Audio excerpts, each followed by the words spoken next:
local record store. So in Texas, we have a pretty rich history of music. Clearly, everybody knows that. We're the most rich state musically in the country. Yeah. Tell me about the Texas funk scene. Texas funk scene was huge. You know, there's only like 4 states that really shine when it comes to the funk movement. Okay. The Carolinas together, each, you know, as one, Okay. both North and South Carolina, some heavy-duty funk was coming out in around that time.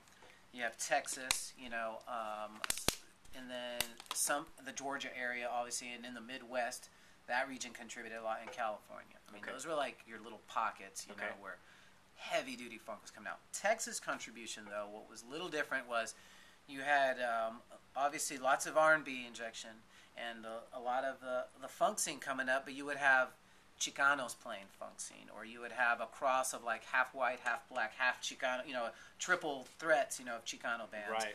So the Texas funk sound had just a different flavor to it, being in the South, you know. Okay.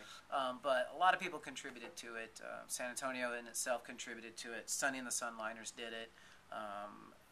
The Latin Breed did it. In Austin, you had Psycho 3 doing it. In Austin, you had Joe Bravo, who's actually from Dallas, but released in Austin and in San Antonio. So then in Dallas, you had like Joe Bravo and those guys recording the Latinaires. Houston actually had a huge high school band called the Kashmir Stage Band. Yeah. A lot of California record labels have been releasing that material. They were huge on the funk scene too, and then more than I know. You know, it's a deep, wide spectrum. Right.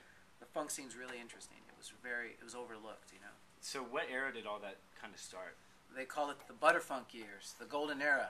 Okay. From like 67 to like 74 is just this golden period. You know, there's heavy-duty singles latter part of the 70s, but right there, you had just a serious injection of funk music. James Brown's on the charts. You know, Bobby Bird is on the charts. The entire funk thing is just kind of coming up. Not in terms of like a Parliament funk. Right. We're talking more of what's called butterfunk, the popcorn sound, the 60s kind of real tight-knit jazzy sound. So how would you describe the popcorn sound? The popcorn sound is exactly that. More if you can think of the one in the break for funk music, but more in a jazzy effect, not so much a disco effect. So you've got smaller combos, tighter rhythms, like again more of a 60s funk sound than maybe a disco funk sound, Gotcha. where you've got more synthesizers and things like that, and things are more rubber based. Right. You know, we're talking hardcore small combo jazz funk. You know. Right.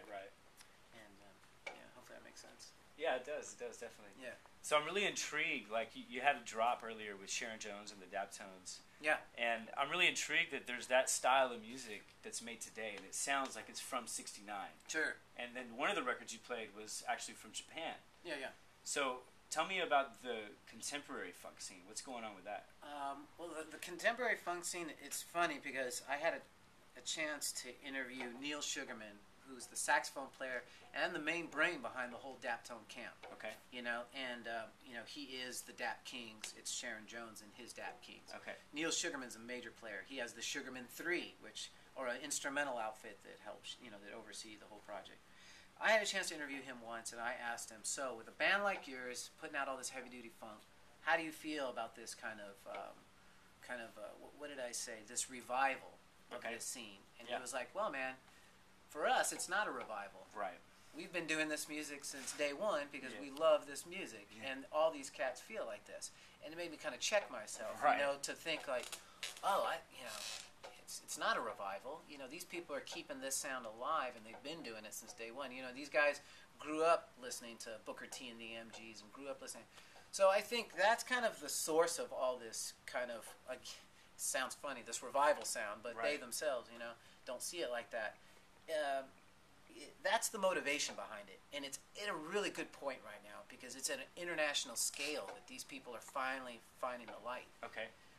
It's kind of funny, you know, these guys have been playing this music since day one, and you've got the Dap Kings in New York, you've got the Daptone label, there's another label called Truth and Soul. They're like a brother and sister out, you know, both in New York, Okay. putting out heavy duty stuff. You've got Stone's Throw in California, Yeah. with Egon, with Now Again.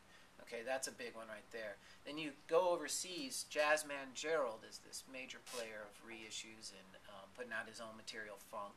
He's in London. He's got that on lockdown. Then Okay. you head over to Finland, You have Nicole Willis and the Fabulous Soul Investigators with the Timian Records label.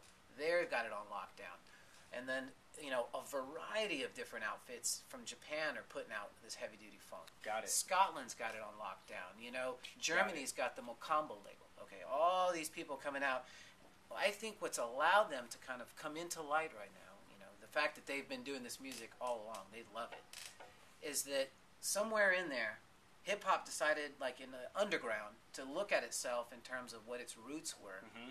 And people started saying, it all goes back to the funk. It all goes back to these breaks. Yeah. So it's, and a lot of these musicians, they themselves are hip-hop fans. They grew up as teenagers experienced to hip-hop. So it's really, there's a couple major components that's happened since the 90s that have contributed to this whole funk thing of where it is right now. Okay. Hip-hop, looking back at its roots and Okay. itself. These other musicians always being in love with this music and pushing it to the forefront. Starting to see light. People look at them, and then, people are writing about the roots of hip-hop. It's funk. All these bands are coming out now, and, it was obviously time we needed an alternative to a lot of the popular music. Boom, they get interest and they get shown. So there's all these little components come together to make the funk scene what it is right now. And that's my assessment of it in the interviews that I've done. That's kind of what I've gathered. What do you think the record